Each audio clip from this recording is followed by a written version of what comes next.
This is why the Texans can't have nice things. Another injury, and this one stings. Derek Stingley going to miss some time. 6 thoughts that come to mind. Let's go inside the locker room and react to yet more bad injury news for the Houston Texans.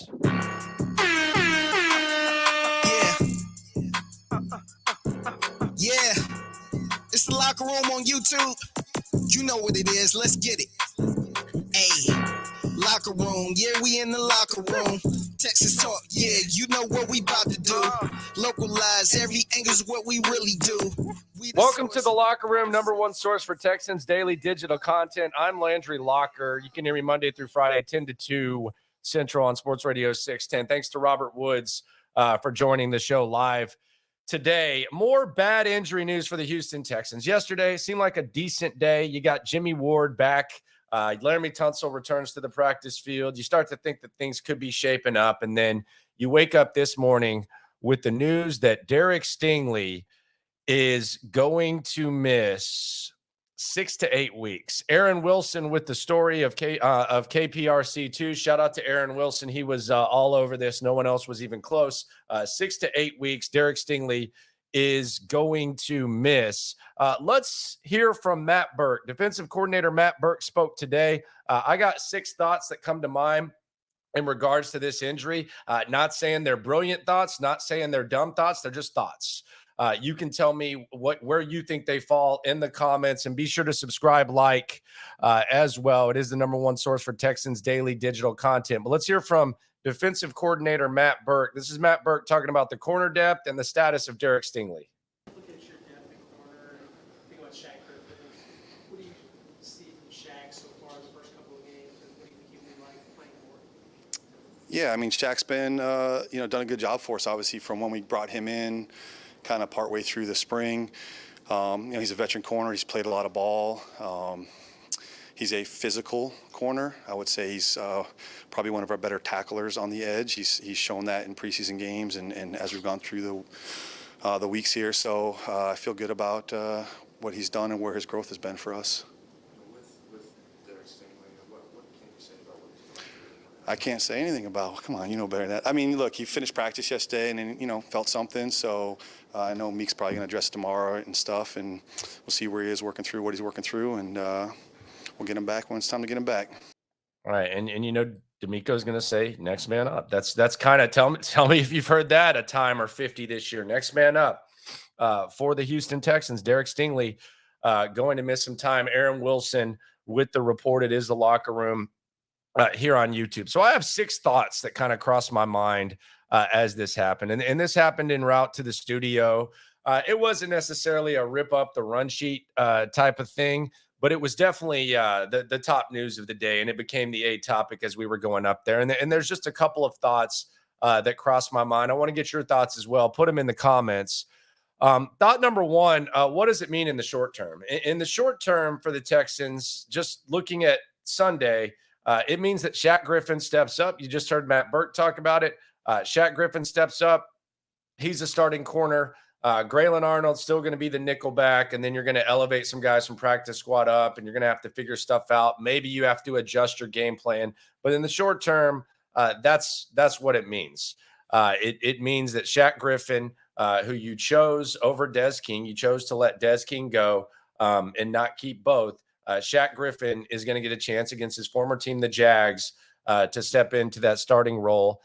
And unfortunately for him and unfortunately for the Texans, you're facing a team that has a lot of talent at receiver. Christian Kirk, Calvin Ridley, Zay, and then Ingram. I know he's listed as a tight end, but it's basically a receiver. So on the short term, what does it mean? It means guys are going to have to step up, next man up, drink again, specifically Shaq Griffin, who the Texans liked. Thought number 2, is it all bad luck or a practice thing? And I'm not trying to throw any conspiracy theories out there, but this is being discussed a lot. San Francisco 49ers, they deal with an godly amount of injuries. Now, they're able to overcome them because Kyle Shanahan is able to coach the players up. And quite frankly, their front office has been able to build depth to where next man up actually means something, and their players are coached up. I don't expect the Texans to be the San Francisco 49ers, but they could practice like the San Francisco 49ers. Is there something that D'Amico Ryans is bringing to San Francisco to where this is a thing? Or could it just be as simple as bad luck and that's the way football goes? We see injuries all around the league. But the thought does cross your mind, and I saw it many times on the text line today, on social media.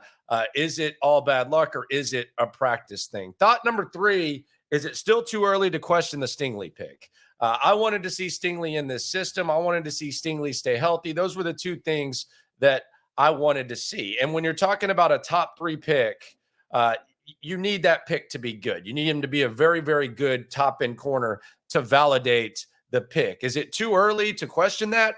If Derek Stingley is already, he's failing to live up to what you hoped he would be able to do, which is stay on the field. Last year, you could equate it to maybe they wanted to shut him down a little early. Not going to be the case this year. So is it too early to question the pick? Seth Payne, who comes on before me at Sports Radio 610, he got into this and he used that B word that we all often like to use. This is what Seth Payne had to say. There's no such thing as an awesome NFL player who plays every game healthy and only plays well when he's healthy. The really good ones play well when they're injured. Stingley stays injured and he's not that good when he's on the field. So it is so far, I was trying to be patient in year 1. So far, if he ends up missing games or going on IR because this kid is a bust until further notice, until he's or at least until he plays a whole damn season. I mean, that sounds unfair. The word bust, I know it's kind of been carried where it's like something like where it gets too deep. Bust, let me just lay this out for all the well actually people. Bust, do they live up to being selected where you pick them? It's not that serious. It doesn't mean they suck at life, but do they live up to it? Derek Stingley, biggest question about him coming into the league was, can he stay healthy? That was it. That was really the only question.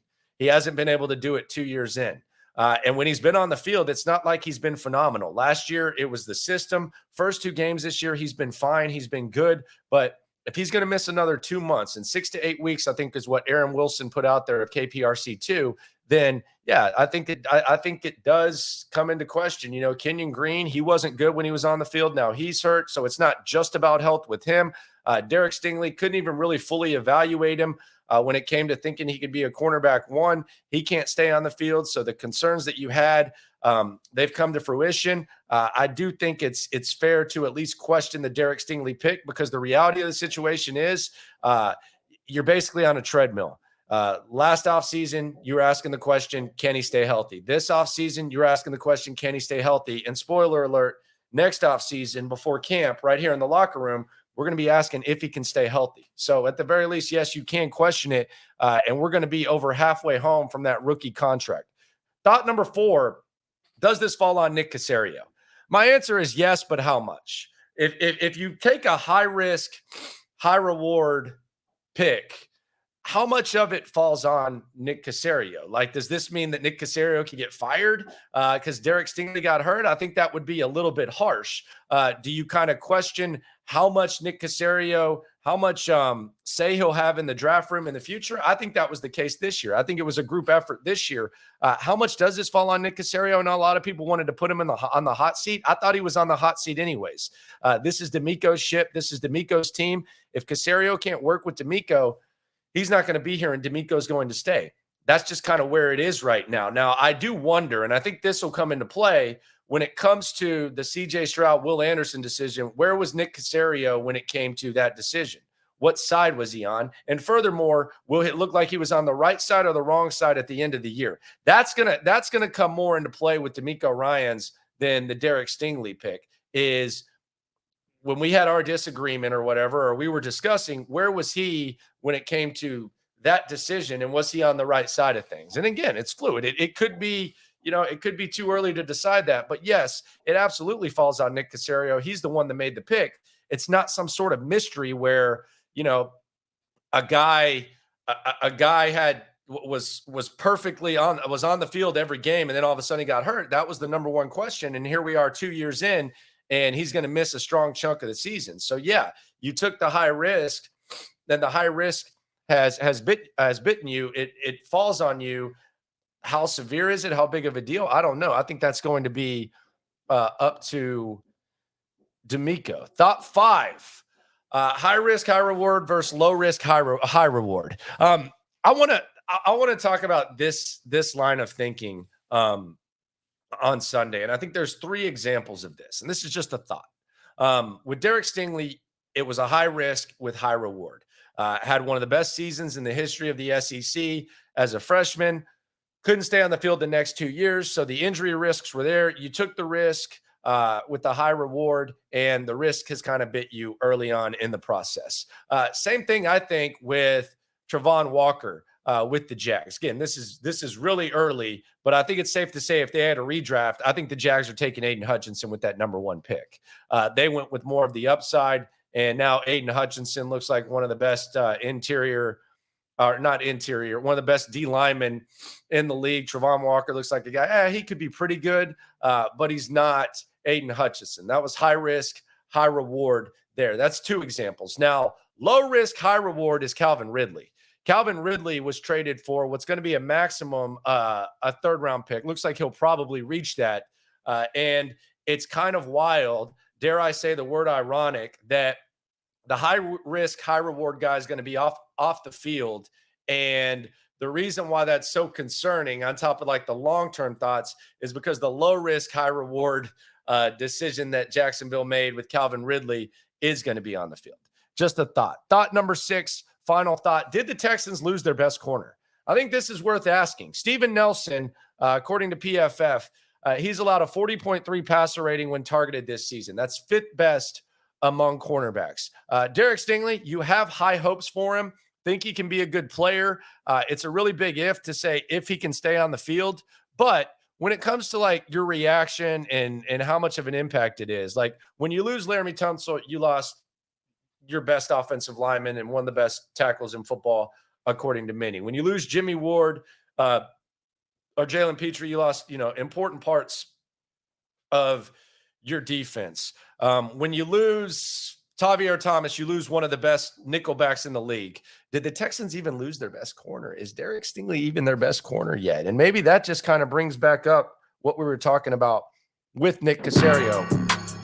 Appreciate everyone for coming through. Subscribe, like, ride along. This has been the Locker Room, number 1 source for Texans daily digital content. The injuries keep piling up. Shout out to Aaron Wilson for the scoop once again. No matter what happens, though, when it comes to this Texan stuff, we are all in this together. Have a good one. Angles what we really do. We the source, we the pulse of the city too. Landlocked, got the game in the headlock. Localized every time, can't stop, won't stop. Yeah, we top.